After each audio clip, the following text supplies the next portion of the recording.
بسم اللہ الرحمن الرحیم۔ ناظرین، آج 10 فروری ہے، جمعرات کا دن اور سن 2022 شام کا وقت۔ آپ کا اپنا میزبان نئے پروگرام کے ساتھ آپ کی خدمت میں حسب معمول حاضر ہے۔ سلام قبول کیجئے۔ اچھا، میرے ایک بڑے پیارے سابقہ اسٹوڈنٹ ہیں نوید اختر، انہوں نے ایک فرمائش کی ہے کہ ہمیں کچھ حاتم طائی کے بارے میں بتائیں، تو آج میں اسی ٹاپک پہ تھوڑی سی بات کروں گا اور پروگرام ختم کروں گا بعد میں۔ حاتم طائی ایک ملک آپ نے سنا ہوگا، یمن۔ یہ سعودی عرب کی سرحد کے ساتھ بالکل بارڈر کے اوپر ایک چھوٹا سا ملک ہے یمن، وہاں کا رہائشی تھا یہ شخص، اور تاریخ کی کتابوں میں آج بھی زندہ ہے کردار کی طرح اپنی سخاوت کی وجہ سے۔ حاتم اس کا اصلی نام تھا، اور طائی اس لیے کہتے تھے کہ اس کا جو قبیلہ تھا، جس کا یہ سردار تھا، اس کا نام تھا طے، توئے اور بڑی یہ طے۔ اس لحاظ سے، اس نسبت سے اس بندے کو حاتم طائی کہا جاتا رہا۔ ہوتا کیا ہے جی، اس نے ایک گھوڑا پالا ہوا تھا۔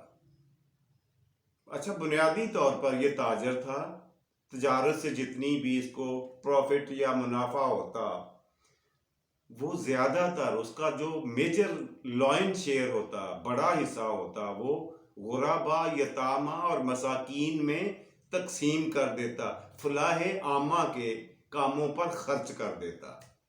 اس لیے یہ مشہور تھا اپنے زمانے میں۔ اچھا، ایک اس نے گھوڑا پالا ہوا تھا بڑے شوق سے۔ عربی نسل کے گھوڑے ویسے بھی بڑے قیمتی اور بڑے خوبصورت ہوتے ہیں، لیکن وہ کچھ خاص ہی تھا، دوڑ کے لحاظ سے بھی اور دکھائی دینے کے لحاظ سے بھی۔ وہ دور دراز کے کسی تاجر کو وہ گھوڑا پسند آ گیا، اپنے ملک سے چلا اور آ کر حاتم طائی کے شہر میں آ کر اس کے قبیلے میں پہنچ کر کہنے لگا، حاتم، میں یہ گھوڑا خریدنے آیا ہوں، میں مالدار آدمی ہوں، تمہیں منہ مانگی قیمت دوں گا، یہ گھوڑا مجھے دے دو، بیچ دو۔ حاتم طائی نے کہا، میں نے اسے بچپن سے لے کے اب تک پالا، یہ بہت چھوٹا تھا جب اس کی ماں مر گئی، فیڈر دے دے کے میں نے اسے پالا ہے، ناز نخرے اور اتنے اس کی کیئر کی ہے میں نے کہ میں اسے بیچنے کا سوچ بھی نہیں سکتا۔ اس نے کہا، گاہک نے کہا، دیکھو اگر اس کی قیمت 10 لاکھ ہے نا تو میں تمہیں 20 لاکھ دیتا ہوں، 50 لاکھ دیتا ہوں، یہ گھوڑا بیچ دو۔ لیکن حاتم کا ایک ہی جواب، نو نو نو، ایبسولوٹلی ناٹ۔ جی، یہ وہ فکرہ ہے جو میرے ذہن میں گھوم رہا تھا۔ پچھلے دنوں آپ نے بڑا بزبان عام سنا ہوگا، میڈیا پہ، اخباروں، پرنٹ میڈیا یا الیکٹرانک میڈیا، ایبسولوٹلی ناٹ، جواب دے دیا اس نے۔ وہ گاہک وہاں سے چلا گیا، لیکن اس نے جاتے ہوئے دل میں یہ ارادہ کر لیا کہ بائی ہک اور بائی کروک، جائز یا ناجائز طریقے سے میں نے یہ گھوڑا حاصل کرنا ہی کرنا ہے۔ جا کر اس نے ایک منصوبہ بندی بنائی خطرناک قسم کی، اور اس پر عمل درآمد کرنے کے لیے بھیس بدل کر آ کے رستے میں بیٹھ گیا۔ حاتم طائی کسی کام سے ایک شہر میں دوسرے شہر گئے تھے، گھوڑے پہ بیٹھ کر ہی، اسی گھوڑے پہ بیٹھ کر۔ اس کو خبر ہوئی، یہ رستے میں عین بیچ رستے میں یہ لیٹ گیا، ڈرامائی طور پر، جھوٹ موٹ کا بیمار، لاغر، کمزور اور غریب بن کر، پھٹے پرانے کپڑے پہن کر۔ اب حاتم طائی جب آتا ہے گھوڑے پہ بیٹھا ہوا تو اس کی نظر اس بندے پہ پڑتی ہے، وہ رک گیا، گھوڑے سے نیچے اترا، اس نے سوچا یہ بندہ تو بہت بیمار لگتا ہے، کمزور اور غریب بھی ہے، اس کی امداد کرنا تو میرا خدائی فرض ہے، مجھے دینی حکم ہے۔ اس نے اسے پکڑ شکڑ کے خود اپنے ہاتھوں سے گھوڑے کے اوپر بٹھایا اور خود گھوڑے کی لگام پکڑ کر آگے آگے چلنا شروع کیا۔ ابھی تھوڑی دور گئے تھے کہ وہ جو بیمار صاحب تھے اوپر، انہوں نے اپنے پاکٹ سے خنجر نکالا اور کہا کہ لگام میرے ہاتھ میں دے دو ورنہ میں تمہیں قتل کر دوں گا، اور مجھے پہچان لو، میں وہی آدمی ہوں جس کو تو نے مہنگی سے مہنگی منہ بولی قیمت پر بھی یہ گھوڑا دینے سے انکار کیا تھا۔ آج میں نے حاصل کر لیا، یہ میری ضد تھی جو میں نے پوری کر لی۔ خیر حاتم طائی نے گھوڑا تو اس کے حوالے کر دیا، لیکن کچھ تاریخی بات ایسی کری جو آج تک میرے تو کم از کم دل اور دماغ میں اٹی پڑی ہے، جمی پڑی ہے، فیڈ ہوئی ہے جب سے میں نے پڑھی ہے۔ حاتم نے کہا دیکھو بھائی، گھوڑا میں آپ کے حوالے کر رہا ہوں، لے جاؤ، آج سے یہ آپ کا ہوا، بغیر قیمت کے لے جاؤ، لیکن ایک کرم نوازی، ایک مہربانی میرے پہ کرو گے، وہ یہ کہ اپنے شہر جا کر، اپنے لوگوں میں جا کر کسی کو یہ نہ بتانا کہ میں نے اس طریقے سے دھوکہ دہی سے حاتم سے یہ گھوڑا ہتھیایا ہے، چھینا ہے، زور زبردستی لے کے آیا ہوں۔ ورنہ کیا ہوگا کہ ہر سننے والا، آس پڑوس کے سارے لوگ مجبوروں، بیماروں، بے کسوں اور غریبوں پر اعتبار کرنا چھوڑ دیں گے، کوئی کسی کی مدد نہیں کرے گا۔ یہ تھی وہ بڑی بات جو میرے ذہن میں تھی حاتم طائی کے حوالے سے۔ خیر وہ چلا گیا گھوڑا لے کے، کچھ دن اپنے گھر میں رہا اور اس نے اپنے بچوں کو بات سنائی تو بچوں نے اسے مجبور کیا کہ واپس جاؤ، اس کے ساتھ معافی بھی مانگو اور گھوڑا بھی دے کے آؤ۔ وہ جناب پھر سے وہ آ گئے، وہ صاحب آ کے گھر آئے، گھوڑا واپس کیا اور کہا کہ جی مجھے اللہ واسطے معاف کر دو۔ حاتم نے کہا کوئی بات نہیں، آپ بیٹھو، میں آپ کی مہمان نوازی کرنا بطور میزبان میرا فرض ہے، کھانا کھا کے جائیے گا۔ ان کو عزت کے ساتھ بٹھایا، کھانا کھلایا اور اگلے دن ان کو روانہ کر دیا۔ اب یہ ساری باتیں پڑوس والے ملک روم کے بادشاہ کے کانوں تک پہنچی۔ اس کے وزیر اسے اکثر بتایا کرتے تھے کہ حاتم جو ہے انتہائی سخی آدمی ہے، سخاوت میں اس کا ثانی کوئی نہیں ہے، خلق خدا کے ساتھ حسن سلوک کرنے میں وہ یکتا ہے، اس کی مثال کوئی نہیں ہے۔ اب بادشاہ کو نا یہ باتیں سن سن کے نا حسد ہونے لگ گیا۔ اس نے سوچا اگر یہی حال رہا تو میں جتنے مرضی پیسے لٹا لوں، لوگ سارے عوام الناس جو ہے وہ تعریفیں تو پھر حاتم طائی کی ہی کرے گی۔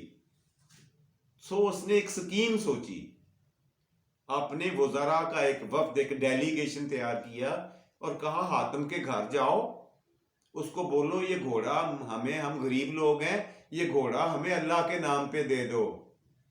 اگر تو اس نے دے دیا تو پھر تو وہ واقعی سخی ہے، سخاوت والا ہے، اور اگر اس نے انکار کر دیا تو اس کا مطلب ہے وہ ریاکار ہے، دکھاوا کرتا ہے، ڈرامے کرتا ہے سارے، صرف مشہور ہونے کے لیے۔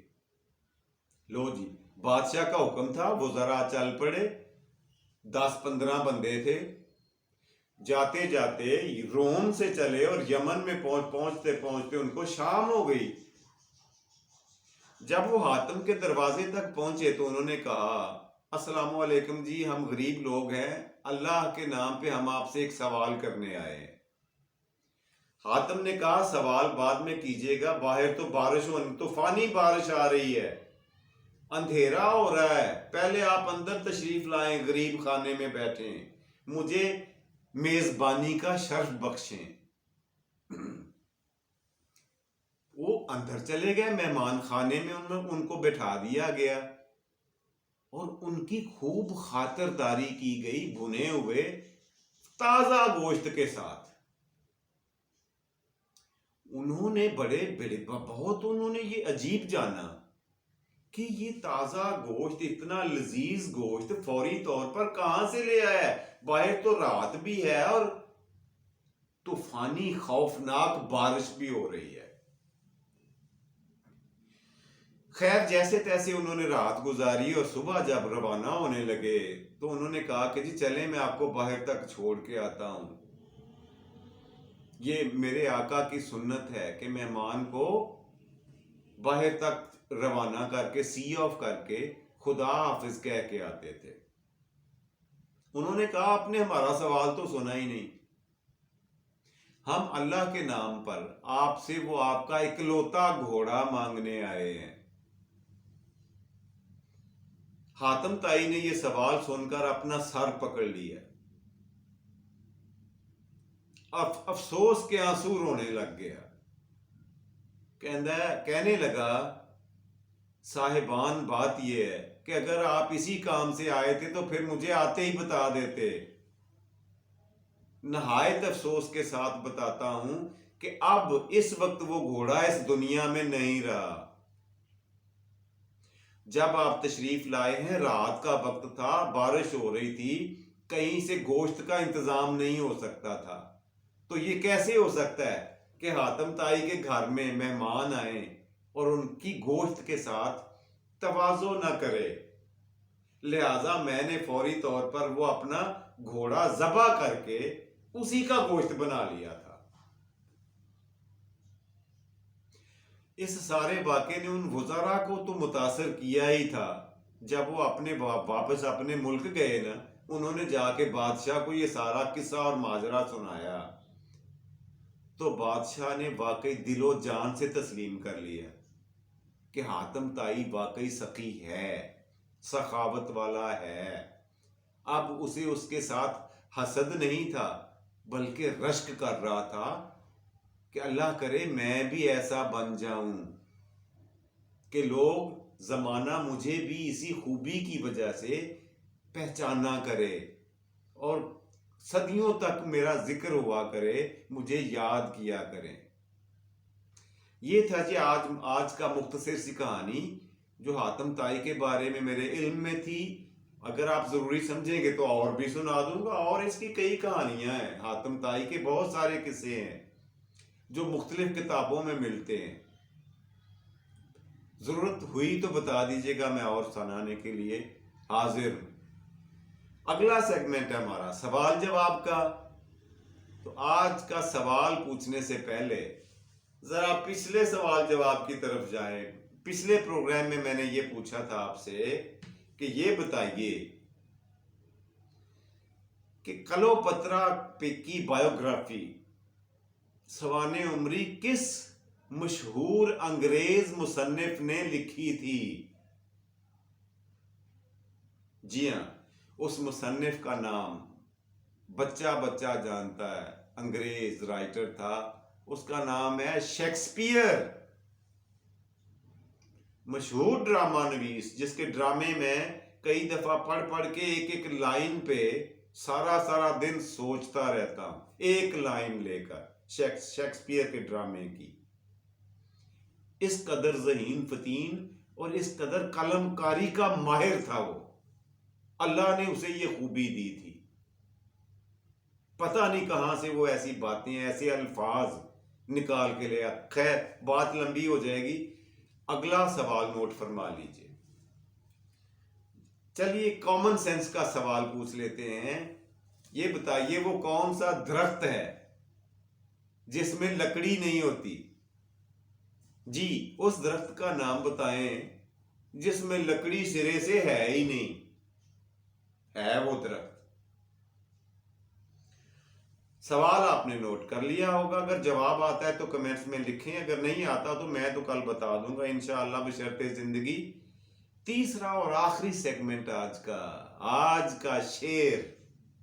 جی آج کا شعر سناتا ہوں. آج کا شعر یہ ہے: اے کاش برس جائے اب کے نہیں سوری دوبارہ سے سناتا ہوں. اے کاش اس بار برس جائے ایمان کی بارش. اے کاش اس بار برس جائے ایمان کی بارش، لوگوں کے ضمیروں پہ بڑی دھول جمی ہے. یہ تھا وہ شعر جو مجھے سکپ ہو رہا تھا دماغ سے. آپ نے سماعت فرما لیا. اچھا ہوا آج کے پروگرام کا یہیں پہ خاتمہ کرتے ہیں. مجھے اپنی دعاؤں میں یاد رکھیے گا.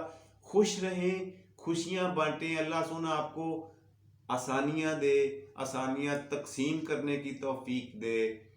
شب بخیر، گڈ نائٹ، اللہ نگہبان.